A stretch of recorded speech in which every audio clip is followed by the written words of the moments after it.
Today we're going to be talking about the Millennium cards and how they are warping Master Duel's format and how they could potentially do the same in the TCG in the near future. First, I'll show how each starter gets you to Zombie Vampire, starting with the best starter, Sen'jin wakes up from a Millennium. First, activate Sen'jin hand effect, placing it into the spell and trap zone. Then, you can go ahead and use its effect in the spell and trap zone, paying 2,000 life points to special summon itself out, and then search for Golem. Now, we can activate Golem hand effect to place itself into the spell and trap zone, then use its effect to pay 2,000 to special summon itself out, and go ahead and search for the Wedju Temple. And now we can activate Wedju Temple from hand, then activate its effect, placing a monster from hand plus any Millennium from the deck, and then send those to graveyard to bring out Snake Eye Doom Dragon, and now we can overlay for Zombie Vampire. So that's how the one card Sen'jin combo works. Moving on to the next one card combo. Okay, so now we go ahead, activate Golem from hand, and then activate its effect, special summon itself out, go ahead, search out for Wedju Temple, activate Wedju Temple, and then activate Wedju Temple effect, place an Ash Blossom from hand plus Sen'jin from deck, pay 2,000 for Sen'jin to special summon out, go ahead, search for another copy of Sen'jin, activate Sen'jin hand effect to place itself, send them to bring out Doom Dragon, and then overlay into Zombie Vampire. And now going over how the last starter works. You're going to go ahead and activate Wedju Temple, then activate its effect, place a monster from hand plus Sen'jin from deck, activate Sen'jin effect, pay 2,000, special summon, then go search for a Millennium, then activate the hand effect of Millennium, and then send them both to the graveyard to summon out Doom Dragon, and now you can get access into Zombie Vampire. Looking at what it did in the most recent Master Duel Worlds Qualifier Tournament, we can see Tatsu, who got first place overall in the world, played the full 7-card package, which means they added 7 starters/extenders into their deck, which brought the amount of starters from 11 to 18,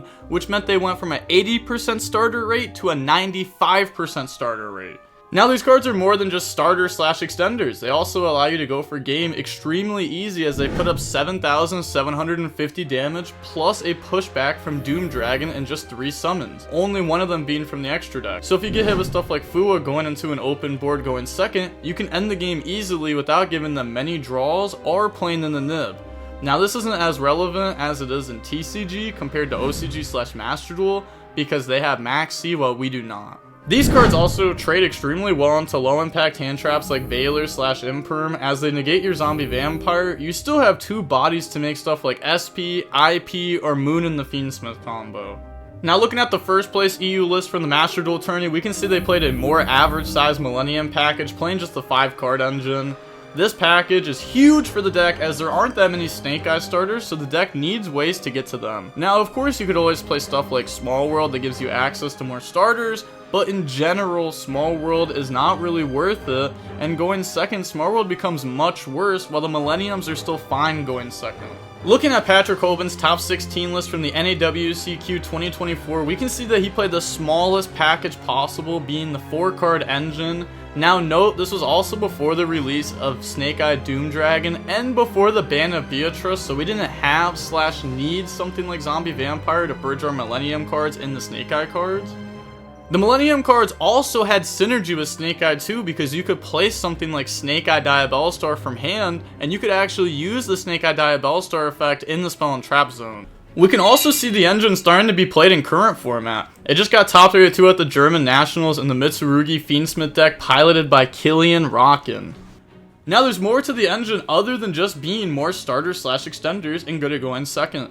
They can also make number 90 before you start your actual combo, giving you protection in the hand traps. Now you may ask, DB Grinder, if these cards are so good like you say they are, then why aren't they seeing much play? And my answer to that would be, this guy makes the engine going second look unplayable, as it trades into every single one of them multiple times and will still have an extra pop to out your actual engine. We also didn't get Doom Dragon until after we got Ryzeals in the TCG, so we haven't got to see them shine, but once Ryzeals out of the format, we might see these cards pop off, and even if we don't see them played right away, I'm certain that one day these cards will be broken in the TCG the same way that they are right now in Master Duel.